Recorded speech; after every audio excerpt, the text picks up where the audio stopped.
आज या कार्यक्रमास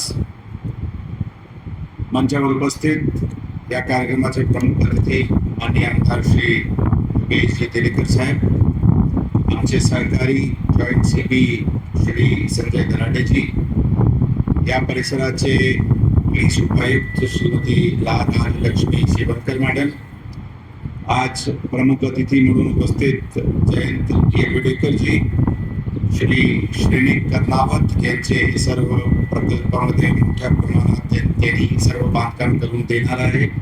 मंचावर उपस्थित आमचे सहकारी एसीपी देसाई मॅडम, मंचावर उपस्थित सर्व लोकप्रतिनिधी, माननीय अतिथीगण आणि विशेष करून आज या परिसरात उपस्थित या भागाचे सर्व गणमान्य नागरिक, मी पुणे शहर पोलीस दलांचे वतीने आणि आपल्या सर्वांचे वतीने सर्वप्रथम श्री योगेश तेरेकरजी आणि त्यांचे पूर्ण टीमचे हार्दिक अभिनंदन करतो की त्यांनी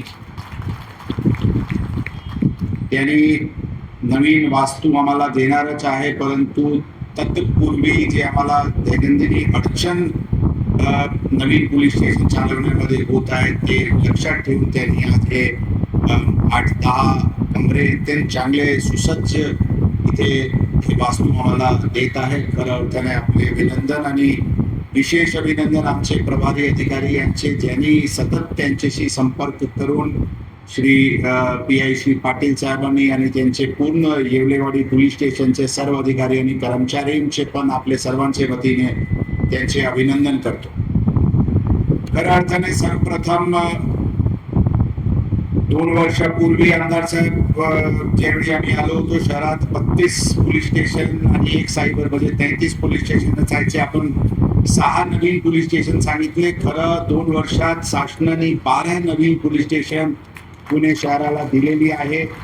या परिसरात भरपूर असे येवलेवाडी असतील, फुरसंगी असतील, मांजरी असतील, भरपूर या परिसरात तिथे आंबेगाव नवीन पोलीस स्टेशन, नरहे नवीन पोलीस स्टेशन, तिथे लोहेगाव, तिथे लक्ष्मीनगर, असे एकूण 12 नवीन पोलीस स्टेशन शासनाने एका आयुक्तालयात दिलेली आहे.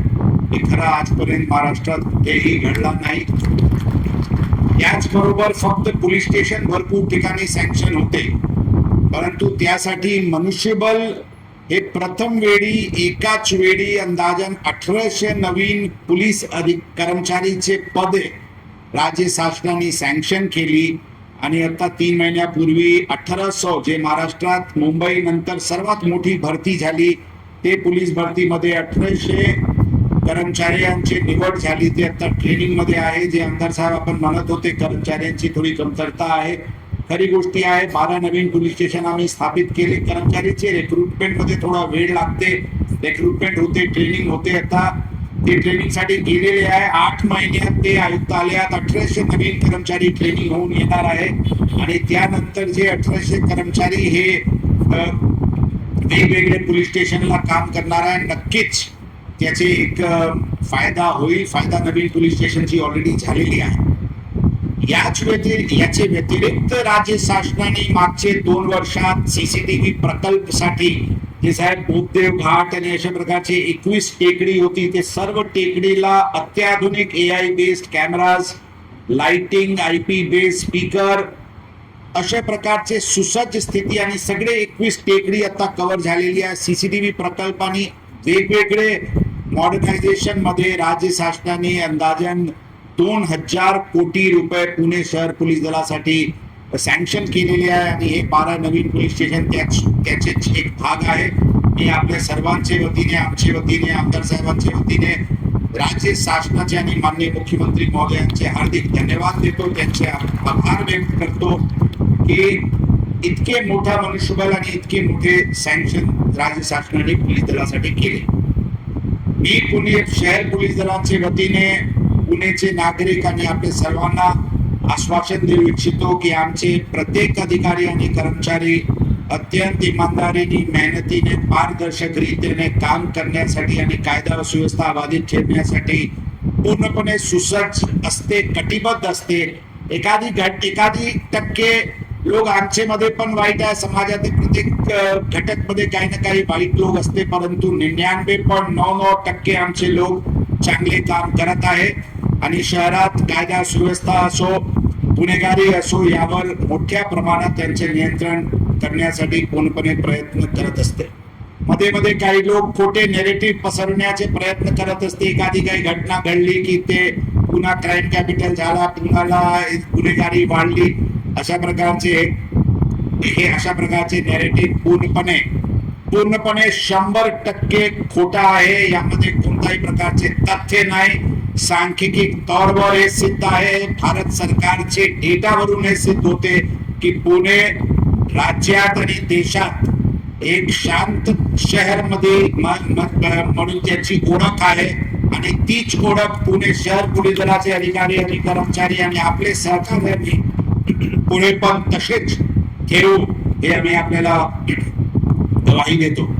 मध्ये काही आम्ही निर्णय शहराचे सुव्यवस्था साठी एक निर्णय घेतले की आता जे हॉकर बिझनेस आहे, जे फुटपाथवर चालणारे फूड स्टॉल्स आहे, पान टपऱ्या आहे, जिथे लहान लहान मुले किंवा अँटी सोशल एलिमेंट गुन्हेगारी वृत्तीचे लोक रात्रभर उशिरा पण बसले असते.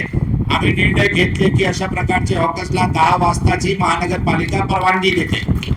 याचे पलीकडे त्यांना चालता यायला नाही पाहिजे, जेणेकरून आम नागरिक शहरात शांततेत राहतील, शांततेत महिला त्यांचे कम्युटिंग करतील, येणे जाणे करतील. आणि अशा प्रकारचे निर्णय घेण्यात आला. त्याचे पण काही राजनीती झाली की आम्ही लॉकडाऊन, पुणे शहरात लॉकडाऊन लावले.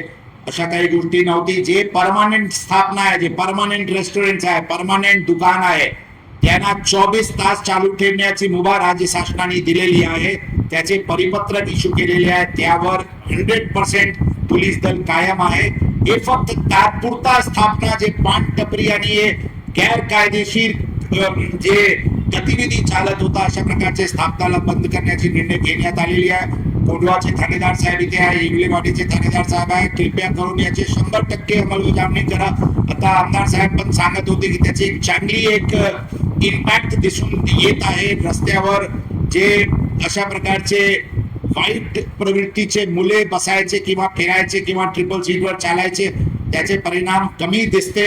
आणखी जोरात ते एन्फोर्स करा की डेलीचे चोर सिपाहीचे खेळ न खेळता ऑटोमॅटिक 10 वाजता असे प्रकारचे स्थापना बंद होतील. जे चांगले स्थापनेज आहे, जे फॅमिली रेस्टॉरंट आहे, फॅमिलीला येणे जाण्याची आहे, त्यांना पूर्णपणे संरक्षण आपण द्यावी अशी अपेक्षा व्यक्त करतो.